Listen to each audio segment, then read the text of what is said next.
그 여정 가운데 사도행전 8장을 중심으로 회심, 성령이 이끄신다라는 주제로 하나님의 말씀을 나누고자 합니다. 우리 잠시 기도하고 말씀을 이어가겠습니다. 하나님 아버지, 오늘도 우리에게 말씀을 주시니 감사드립니다.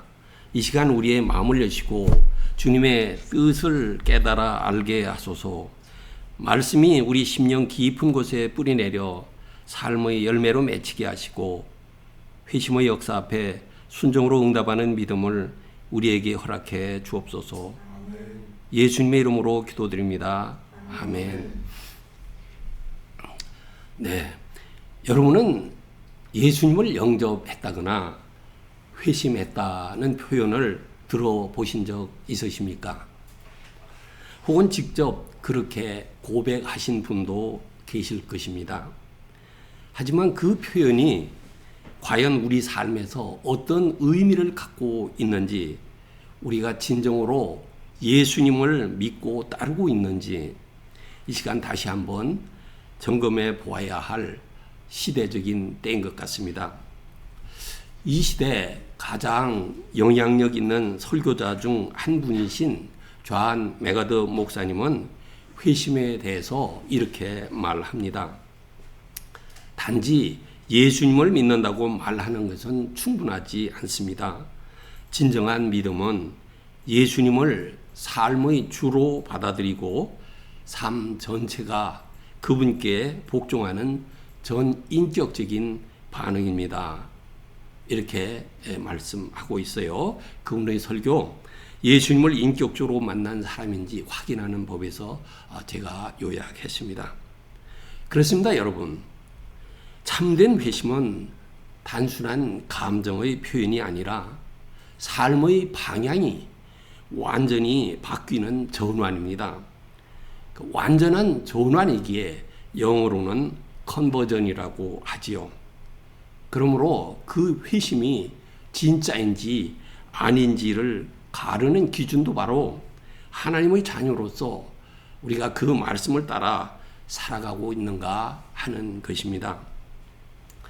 예수 믿는 자들을 체포하려고 다메섹으로 가던 길에서 예수님을 만나 삶이 뒤집힌 바울, 결정적인 순간에 주님을 3번 부인했던 그야말로 처참한 실패자의 자리에서 다시 주님을 만나 진정한 사도로 세워진 베드로, 사람들의 시선을 피해 우물가에 나왔다가 예수님을 만나고는 메시아를 전하는 증인으로 변화된 사마리아 여인, 이렇게 삶의 방향이 완전히 바뀐 이분들의 공통점은 예수님과의 인격적인 만남이었습니다.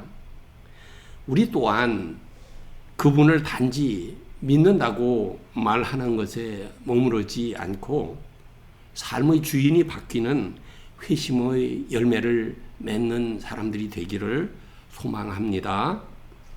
아멘. 그런데 때로 우리는 예수를 증거하고자 하는 열심 가운데 회심을 하나의 공식처럼 여길 때가 있습니다. 회개하고 세례받고 성령받고 이렇게 말하는 공식이라면 괜찮지 않습니까? 하지만 성경이 말하는 회심은 그렇게 단순하지 않습니다. 회심은 사람마다 다르고 하나님은 그분의 뜻과 방식대로 각 사람을 부르십니다. 그렇게 오늘 우리는 이 질문과 도전 앞에 서야 하겠습니다. 나는 정말 예수님을 인격적으로 만났는가? 성령의 역사로 내 안에 회개와 믿음이 일어났는가? 그 만남은 지금 내 삶을 바꾸고 있는가? 이러한 질문과 도전에 대해 오늘 본문인 사도행전 8장은 깊이 있는 통찰을 줍니다. 이 말씀은 회심이 얼마나 다양한 방법으로 일어나며 그 모든 장면 속에 성령의 자유롭고 살아있는 역사가 어떻게 나타나는지를 보여주고 있습니다. 이 말씀 속에는 한편으로는 사마리아라는 도시 전체가 복음을 듣고 기쁨 가운데 부흥을 경험하는 장면이 있고, 또 다른 한편으로는 광야에서 단 한 사람이 하나님의 말씀을 듣고 구원에 이르는 이야기가 펼쳐집니다. 이 두 장면은 우리에게 이렇게 말해 줍니다. 하나님은 공동체 전체를 위한 회심도 이루시지만 단 한 사람의 회심을 위해서도 전도자를 보내시는 분이십니다. 이러한 점에서 1872년 영국 런던에서 있었던 부흥사 D.L. 무디의 경험은 우리에게 중요한 통찰을 주는데요. 존 레이시 목사의 요청으로 한 교회의 주일 오전과 저녁 예배 설교를 맡았던 무디는 아주 냉담했던 회중의 오전의 반응과는 달리 저녁에는 완전히 달라진 분위기를 경험했습니다. 특별히 한 영혼을 위해 설교하라는 성령의 감동을 따라 말씀을 전하기 시작하자 회중 전체가 말씀에 깊이 집중했고 많은 이들이 감동을 받아 즉시 회심의 결단을 내렸습니다. 이 사건은 무디로 하여금 단 한 사람을 향한 설교가 공동체 전체를 변화시킬 수 있다는 그분 나름대로의 진리를 깨닫게 했고, 그래서 그는 그 이후에도 그러한 자세로 설교 사역을 이어갔다고 합니다. 이 경험은 오늘 본문에서 빌립이 에티오피아 넷이 한 사람을 위해 광야로 부름받은 사건과도 닮아 있습니다. 하나님은 많은 무리를 향해 복음을 전하게도 하시지만 단 한 영혼을 위해서도 전도자를 보내시는 분이십니다. 성령께서 대형 집회나 수천 명이 모인 자리에서 강하게 역사하시는 것을 보면 참으로 감격스럽고 그야말로 할렐루야입니다. 하지만 그것만이 전부는 아닙니다. 소수의 성도들이 모인 개척교회, 외진 시골교회, 혹은 예배당 없이 가정에서 모이는 작은 공동체 안에서도 성령께서는 동일하게 임재하시고 동일한 능력으로 역사하십니다. 여러분, 이러한 성령님이 얼마나 감사합니까? 이러한 사실이 우리에게 큰 위로와 용기를 주지 않습니까? 우리 인간들은 사실 숫자에 따라서 기뻐하기도 하고 또는 상심하기도 하지만 하나님은 한 사람의 믿음, 또 한 사람의 회심, 한 교회의 순종을 통해서도 역사의 방향을 바꾸실 수 있는 분이기 때문입니다. 적은 수의 무리가 함께 예배드릴지라도 그곳에 성령이 계시고 한 사람의 진정한 회심이 일어난다면 그것이 바로 하늘의 큰 기쁨이며 그 교회는 참된 생명의 역사를 경험하게 되는 줄 믿습니다. 아멘. 그래서 오늘 우리는 말씀을 통해 이렇게 고백하면 좋겠습니다. 하나님의 구원은 어떤 공식에 갇히지 않습니다. 저를 따라서 하시겠어요? 하나님의 구원은 어떤 공식에 갇히지 않습니다. 하나님의 구원은 어떤 공식에 갇히지 않습니다. 오래된 역사나 규모에 얽매이지도 않습니다. 성령은 지금 살아계시며 각 사람의 사정과 필요에 따라 가장 적절한 방식으로 역사하십니다. 아멘. 네, 우리의 고백처럼 그래서 우리는 성령의 인도하심에 민감하게 반응해야 하겠습니다. 그리고 복음을 전하는 우리의 자세와 또 회심을 향한 우리의 마음가짐을 다시 한번 깊이 성찰해 보는 시간이 되면 좋겠습니다. 그런 마음 가운데 이제 오늘 본문의 말씀을 몇 가지로 나누어서 함께 살펴보겠습니다. 첫째는 교회 공동체 안에서 확인되는 성령의 일하심입니다. 공동체 안에서요. 아까 본문을 우리 같이 읽었는데요. 시간 관계상 8장 12절로부터 17절까지 읽은 거가 앞부분입니다. 그래서 오늘 첫 번째 말씀의 내용은 4절로부터 25절 중심으로 다루고 있습니다. 제가 말씀드리겠습니다. 스데반의 순교 이후 예루살렘 교회는 큰 박해를 겪었고 제자들은 흩어지게 됩니다. 하지만 이 흩어짐은 단순한 도피가 아니었습니다. 오히려 성령께서 복음을 확장하기 위해서 섭리적으로 사용하신 사건이었습니다. 그중 빌립은 사마리아로 내려가 복음을 전하기 시작하죠. 사마리아는 유대인들에게 민족적, 종교적으로 멸시받던 지역입니다. 잘 아시지만 제가 이 시간 다시 한번 정리를 한다면 이 갈등은 주전 10세기 말 북이스라엘 10지파가 사마리아를 수도로 삼고 남유다 두 지파와 분열한 역사에서 시작되었습니다. 그리고 주전 722년 아시리아가 사마리아를 점령하면서 많은 유대인들을 추방하지요. 그리고 그 빈 지역에 다른 지역으로부터 이방인들을 이주시키는데 그렇게 함으로써 호남 민족이 그 땅에 이제 이루어졌습니다.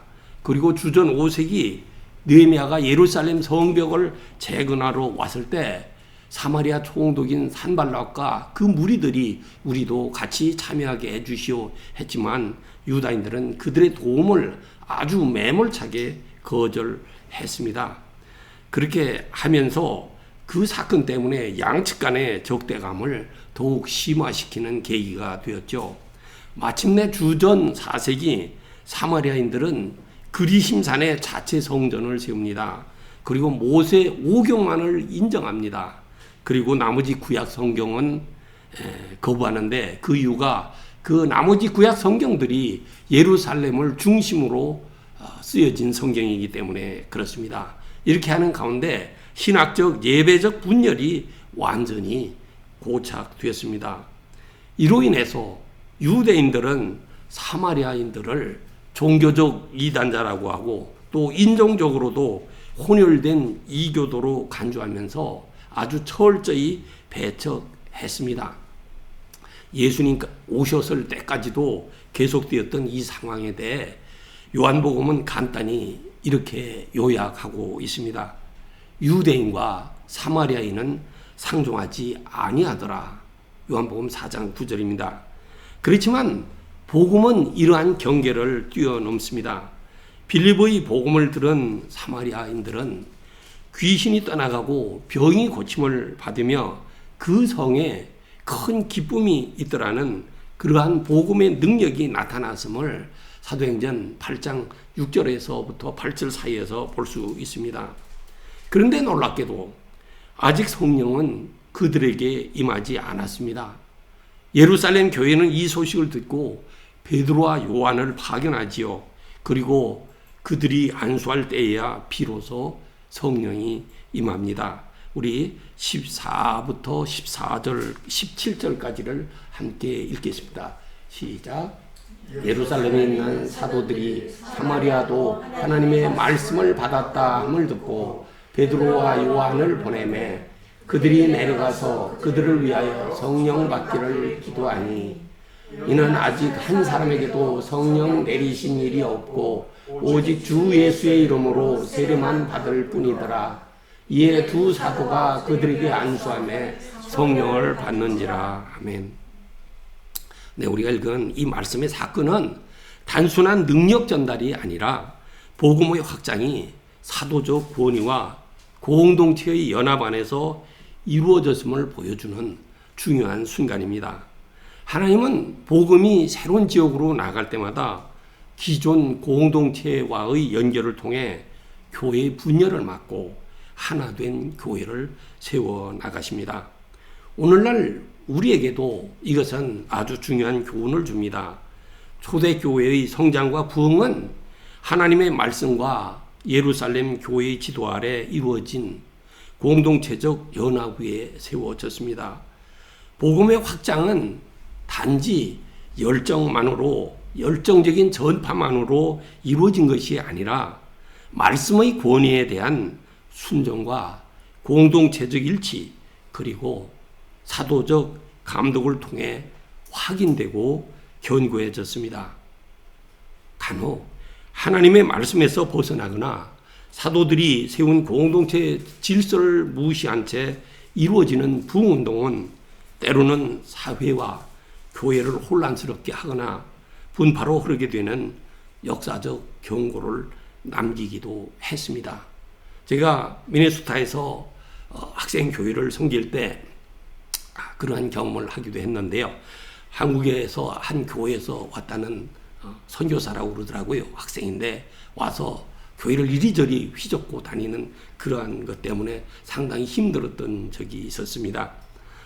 그렇지만 여러분들 교회는 귀한 목사님들 모시고, 저는 특별히 뉴먼 목사님 오셔서 설교할 때 남다른 감동이 있어요. 말씀도 그렇지만 제가 알고 보니까 목사님의 멘토 목사님이라고 그래야 되나요? 네, 이렇게 지도 교수가 되시던데요. 그분 목사님이 오셔서 가끔씩 설교를 하시면서 그러한 것들을 잘 도와주고 계시는 것 같아서 참으로 귀한 교회고 또 귀한 목사님이구나 하는 그러한 생각이 들었습니다. 이렇게 오늘날의 교회들 이러한 조화를 통해서 성령의 참된 역사를 경험하기를 소원합니다. 아멘. 두 번째는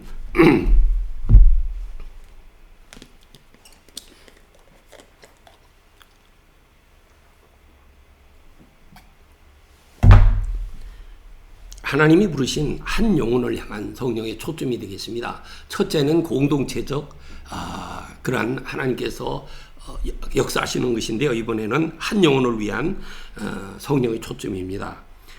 이것은 원래 8장 26절로부터 40절에 나오는 장면인데요.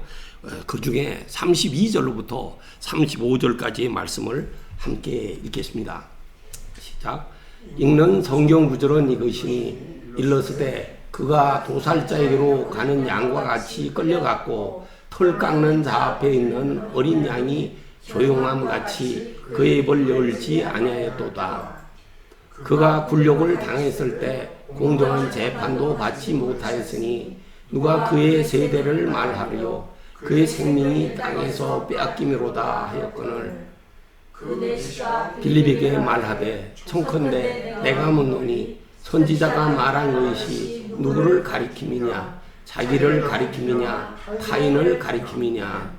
빌립이 입을 열어 이 글에서 시작하여 예수를 가르쳐 복음을 전하니. 그 첫 번째에서 살펴본 사마리아의 부흥과는 대조적으로 지금 둘째에서 보는 이 장면은 빌립이 광야로 보내져서 있는 이야기입니다. 한창 부흥이 일어나던 곳에서 떠나야만 했던 빌립이죠. 그에게는 참으로 어려웠던 부르심인 것 같습니다. 그렇지만 하나님은 한 사람을 위해서 광야로 전도자를 부르십니다. 여기에 나오는 에디오피아 내시는 고위 재무관이자 또 유대교로 개종한 자로 보입니다. 그는 율법상 신체적 결함으로 인해 사실 성전에 들어갈 수 없는 사람이었지만 그 마음에는 누구보다 더 깊은 하나님을 향한 갈망이 있었습니다.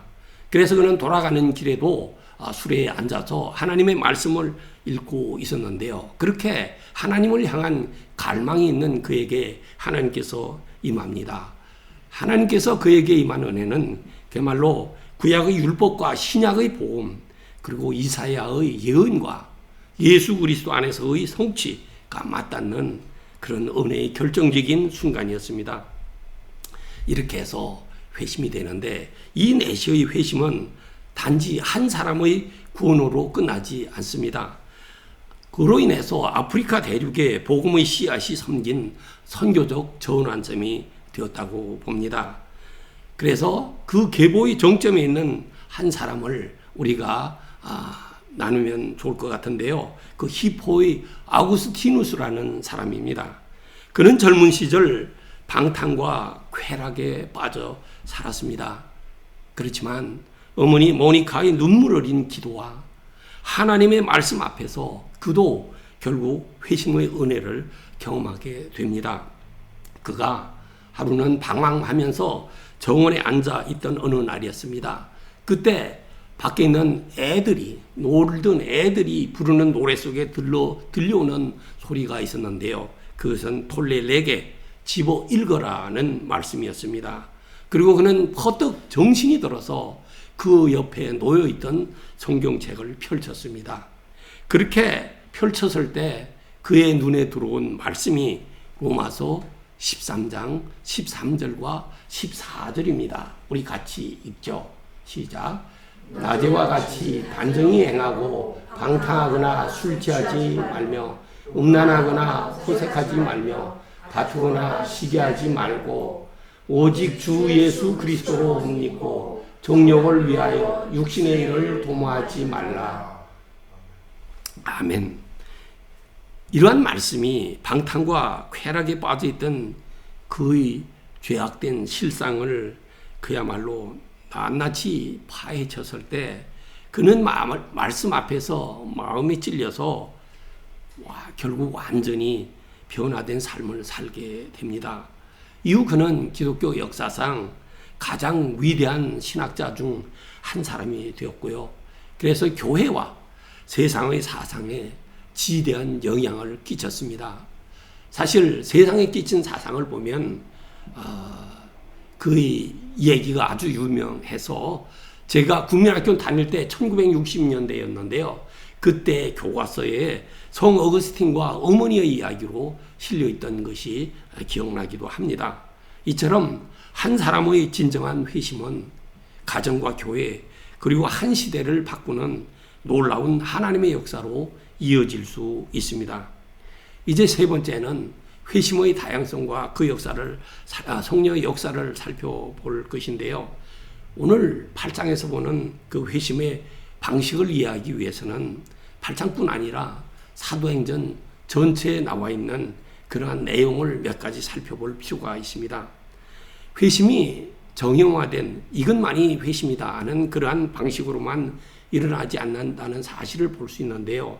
오순절의 성도들 그리고 사마리아인들 그리고 에디오피아 내시 고넬료 에베소의 제자들 이러한 분들의 그러한 사례들을 통해서 우리는 분명히 확인할 수 있습니다.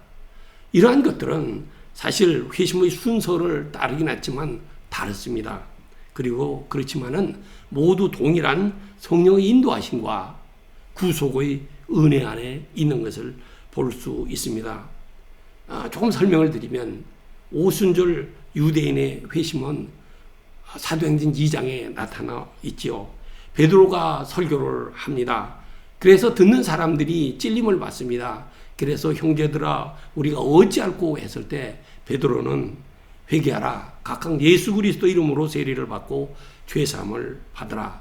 그리하면 성령의 선물을 받으리라고 이렇게 선포합니다.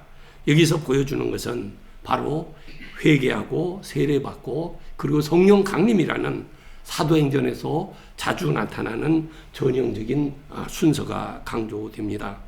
사마리아인의 경우는 오늘 사도행전 8장에서 보고 있는데요.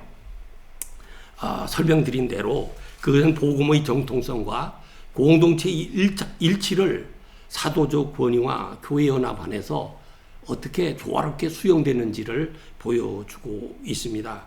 여기에서 보여주는 것은 그들이 믿음이 있었고요. 그리고 세례를 받았고 또 사도들이 안수할 때 성령이 임하는 것을 볼 수 있습니다.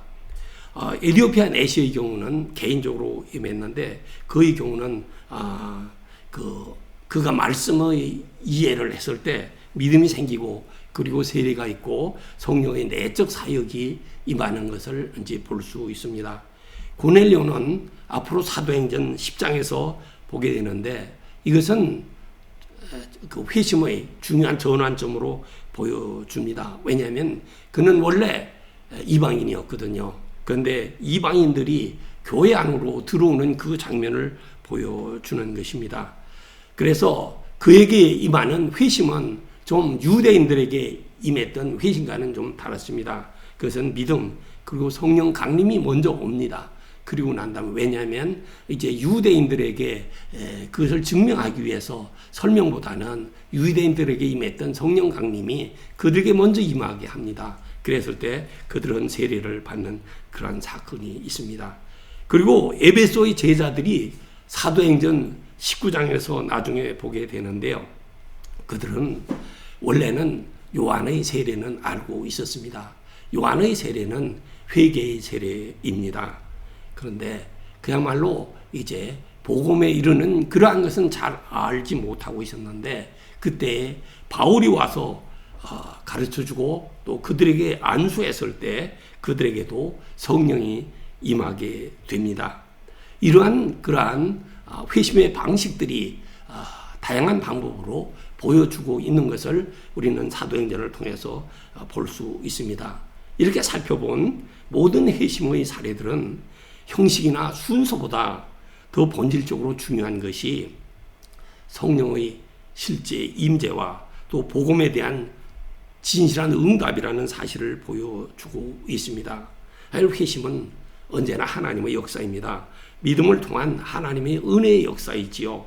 그리고 성령께서 임하실 때 그 우리의 믿음을 확정하시고 또 우리 안에 거하시며 우리를 그 회심의 모습, 삶이 완전히 변화된 그 모습으로 살 수 있도록 도와주시는 분이지요.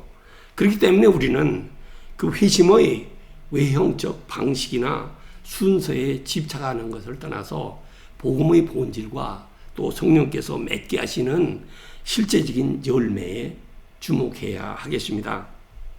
이제 마지막으로 네 번째 회심 성령이 이끄신다는 말씀으로 이 말씀을 정리하겠는데요. 사도행전 8장은 빌립의 두 가지 전도사여 사마리아의 대중들과 또 에티오피아의 한 내시를 나란히 보여주면서 복음 전도의 지혜와 그리고 성령의 민감함이 어떻게 균형 있게 작동해야 하는지를 보여주고 있습니다. 사실 이 두 사례는 본질적으로 같은 복음을 전하고 있습니다. 그렇지만 대상과 상황에 따라 전도의 방식이 달라진 것이죠. 그럼 사마리아 선교는 대중을 향한 집회 중심이었고 또 빌립이 같이 전한 그 내시에게 복음을 전한 그 사항은 개인 맞춤형의 인격적인 성경 해석 중심 전도가 되겠습니다. 전도 대상의 차이도 분명했습니다. 사마리아인들은 그 유대인과 역사적, 종교적 갈등을 갖고 있으면서 혼합된 신앙을 가진 민족이었습니다. 반면 에티오피아 내시는 유대교로 개종한 경건한 고위 관료였지만 사실 성전 출입조차 허용되지 않았던 소외된 인물이었습니다. 이렇게 서로 다른 배경을 가진 분들이지만 동일한 복음이 전해졌고 또 동일한 성령의 기쁨이 임했습니다. 우리는 오늘 8장에서 보게 된 그 두 이야기를 통해서 전도의 방식은 상황에 따라 유연하게 달라질 수 있지만 그러나 복음의 본질은 언제나 변하지 않아야 한다는 원칙을 배우고 있습니다.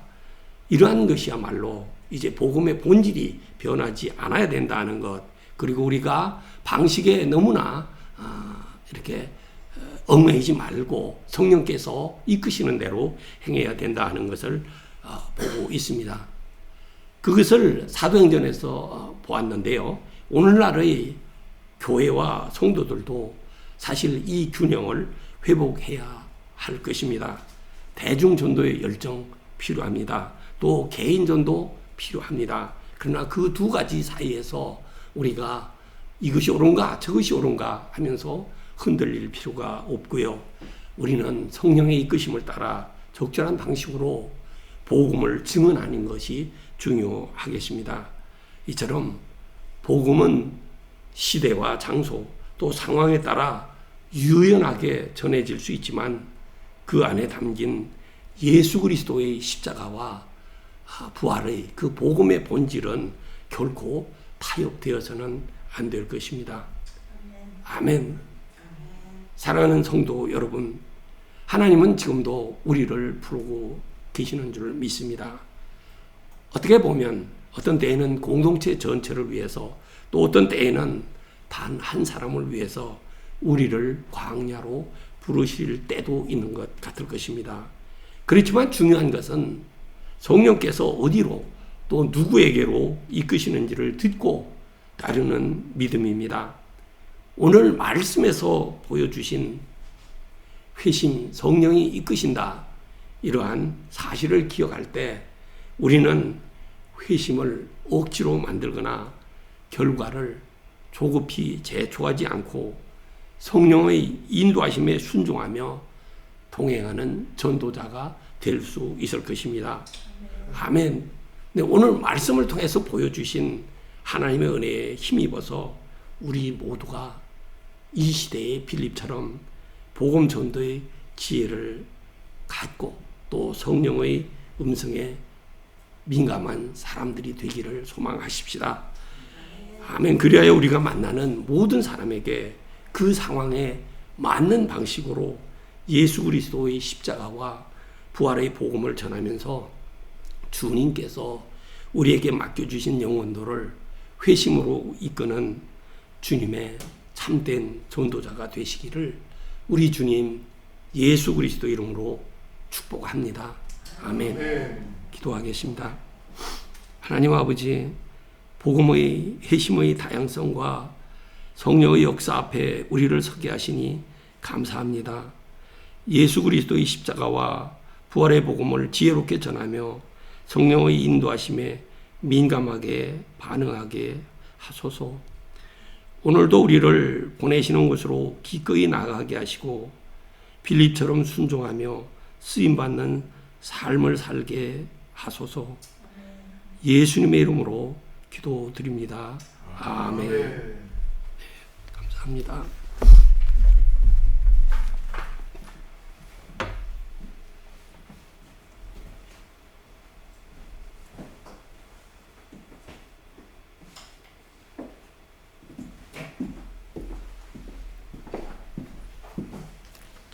네, 목사님 귀한 말씀 감사합니다. 이제 우리가 주께서 초대하시는 그 만찬에 참여하게 될 텐데요.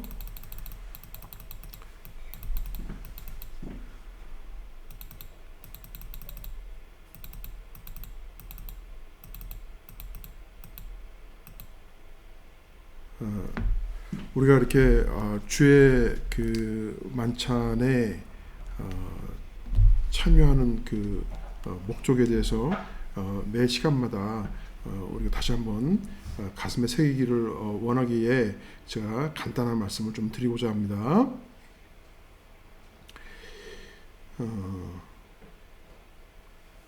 우리가 그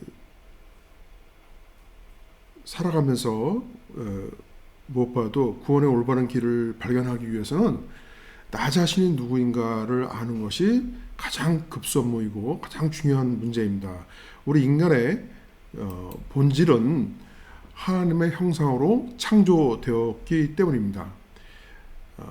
특별히 우리 그리스도인들은 하나님의 거룩하게 구별된, 거룩함이라는 뜻은 구별된 라는 뜻인데요. 거룩하게 하나님의 소유의 백성으로 구별된 그러한 그 실존적인 존재였습니다. 그런데 그리스도인을 포함해서 모든 인간들은 아담의 죄로 인해서 죄로 물든 그런 실존적인 존재로 변질 되었고 부패하였고 오염된 존재가 되었습니다. 여기서 우리가 그 실존이라는 이 표현 그리고 실존적 존재 이 의미를 좀 이해하기 위해서 간단하게 말씀을 드리면 이 실존이라고 하는 것은 우리 인간의 그 삶 속에서 그 각자 인간이 주어지는 그 변화무쌍한 많은 그런 상황 속에 즉각적으로 반응하는 그 내면 속에 있는 그 실체, 그 내면 속에 있는 본성, 그것을 실존이라고 합니다. 그래서 어떤 것을 듣거나 보거나 또는 그 관계했을 때 그때 나타나는 그것이 그 사람의 성품이고 인격이죠. 물론 그거는 겉으로 드러나기도 하지만 때에 따라서는 겉으로는 드러나지 않고 있지만 안에서는 하나님이 아시죠. 하나님만은 아시죠. 그 사람이 어떤 모습을 하고 있는지. 저도 목사이지만 특별히 제가 이 평신도 때부터 그 많이 느끼고 있어 왔던 건데, 특별히 그 교회에서 그 중직을 맡고 있는 그런 분들이 겉으로는 평온하거나 또는 그렇지 않은 척 하면서도 안에 있는 내면에서의 다른 모습을 보일 때가 많이 있습니다. 그러나 하나님만이 아시는 그 실체, 그것을 실존이라고 합니다. 그리고 실존자라고 하는 것은 우리 인간은 아무리 많이 배운 사람이든 또 아무리 많이 배우지 않은 그런 단순한 그런 사람이라고 하더라도 늘 자기 자신에 대해서 생각을 합니다. 그리고 뭔가 끊임없이 영원함을 추구하는 그러한 어떤 본성을 가지고 있습니다. 그래서 그것이 자기가 이미 우리 인간은 자기도 모르는 새 사실은 인식하지 못하고 있어 왔죠. 자기가 자기의 그 실존이, 자기의 본성이 죄된 본성이라고 하는 것을, 오염된 것임을, 부패된 것임을 모르고 있지만, 그럼에도 불구하고 내가 이거 이렇게 하면 안 되는데, 이거는 아닌 것 같은데, 이러면 안 되지 않나? 이렇게 생각을 합니다. 꼭 크리스찬이 아니라고 하더라도 누구든지 그런 생각을 합니다. 그래서 인간은 누구나 하나님께서 원래 하나님의 그 형상대로 창조하셨던 것 같이 그 본래의 자아, 그 순수한 자아, 그 자아 회복을 위해서 자기 자신과 내면에 늘 이렇게 갈등하고 투쟁하는 그런 존재자, 그러한 그 생각하는 사람으로서 살아갑니다. 근데 특별히 이 수많은 인류 중에서 하나님의 백성은 좀 다른 그러한 그 실존을 가진 실존자인데요. 하나님께서 하나님의 백성들을 선택하신 목적은 그 많은 사람들 가운데서 그들을 선택하신 그 목적은 바로 이 로마서에서 말씀하신 바와 같이 그리스도의 형상을 닮게 하고자 하는 그런 목적으로 하나님께서 선택하셨다고 하는 것입니다. 따라서 그리스도인의 본질은 하나님의 형상으로 회복되어 가는 그러한 도상에, 그러한 길 위에 서 있는 자라고 할 수 있겠습니다. 그리스도인의 본질은 바로 이러한 하나님의 형상으로 회복되어 있는 도상에 있는 그런 과정에 있는 실존자, 실존을 끊임없이 생각하고 고민하고 근심하고 하는 그러한 실존자라고 할 수 있겠습니다. 그런데 우리들의 그 삶은 그리스도의 형상을 닮아가려고는 하지만 실제 우리들의 삶은 늘 모순과 갈등으로 인해서 험준하고 정말 험난하고 복잡한 그런 그 삶 속에 있습니다. 많은 사람들과도 이렇게 갈등을 겪기도 하고 또 때에 따라서는 죄를 범하기도 하고 그럴 때마다 자기가 실수한 것을 깨닫고 또 그러지 말아야지라고 해놓고는 또 어떤 때는 잘못 판단해서 시행착오를 범하기도 하고 뭔가 좀 나아가기도 했다가 다시 또 후퇴하기도 하고 이렇게 전진을 반복하는 그런 삶입니다. 이 실존자의 삶의 그 목표는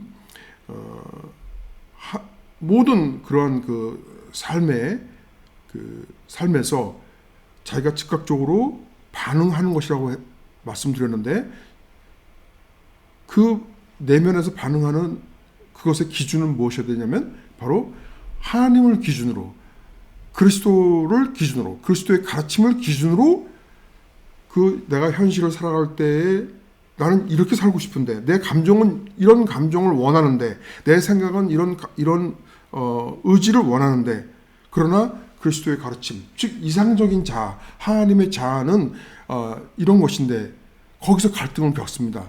그럴 때 내 현실적인 자아와 또 이상적인 자아를 서로 연결해서 그것들을 조정한 다음에 올바른 길이 무엇인지를 생각하고 그 하나님의 가르침을 선택하는 것, 그것이 바로 이상적인 자아를 회복하는 길이라고 할 수 있겠습니다. 바로 그래서 위대한 그 삶을 살았던 사도 바울도 사실은 자기 내면에 그러한 그 죄된 본성 때문에 늘 괴로워하고 늘 어려움을 겪었었던 것으로 보입니다. 그래서 그는 선한 싸움을 위해서 늘 투쟁하고 자기 자신과 싸웠다고 하는 것을 고백을 하고, 그러면서 자기가 열심히 예수의 길, 그리스도의 가르침의 그 길, 자아 회복의 그 길을 다 마치고 그리스도의 가르침을, 복음의 그 가르침을, 그 복음을 내가 지켰다라고 그렇게 마침내 말씀할 수가 있었던 것입니다. 그래서 우리 그리스도인으로서의 실존자의 삶은 진정한 자아, 진정한 나의 모습, 진정한 하나님의 형상을 회복하는 것, 이것이 우리들의 영적인 도약, 영적인 비약을 꾀하는 길이라고 할 수 있겠습니다. 바로 이러한 영적 비약을 위해서 주께서 명령하신, 주께서 행하기를 원하시는 이 만찬을 통해서 그리스도의 몸과 그 피를 마시는 이 의식을 통해서 나 자신을 한번 돌아보고, 그러면서 그리스도의 형성을 닮아가기를 우리는 소망하게 되는 것입니다. 이 주의 만찬을 위해서 그러기에 우리 공동체가 함께 소망을 담아서 기도하기를 원합니다. 우리가 다 함께 이 화면을 보시면서 함께 기도하시겠습니다. 지극히 인자하시고 사랑이 많으신 예수 그리스도시여, 우리들의 주님께서는 우리와 같은 죄인들을 위하여 죽으셨으나 사흘 만에 부활하셨고 하늘에 오르사 지금 하나님 우편에 앉아 계시는 줄 믿습니다. 지극히 높으신 분인 우리의 주님께서 당신의 백성들을 위하여 이렇게 만찬을 베풀어 주심에 한없이 깊은 감사를 드립니다. 우리가 주님의 거룩한 몸과 피를 상징하는 이 떡과 잔을 마실 때 주님의 십자가의 고통과 부활의 소망을 기억하겠습니다. 이제 우리가 그리스도의 몸과 피를 나누면서 주님의 죽음과 부활을 기억하는 순간 우리에게 뜨거운 열정과 결단의 의지를 품게 하옵소서. 우리는 오늘 주께서 주신 말씀인 성령이 우리 안에 계셔서 역사하심을 가슴에 새기고 주님의 역사하심에 반응하여 따르고자 합니다. 주여, 부디 이 시간을 통해 우리들의 영적 비약이 이루어지게 하옵소서. 그리하여 주님의 뜻에 따라 우리들의 실존적 자아가 변화되고 그리스도의 성품을 본받는 자가 되게 하옵소서. 우리 주 예수 그리스도의 이름으로 기도드리옵나이다. 아멘. 우리 이 주의 만찬을 위해서 함께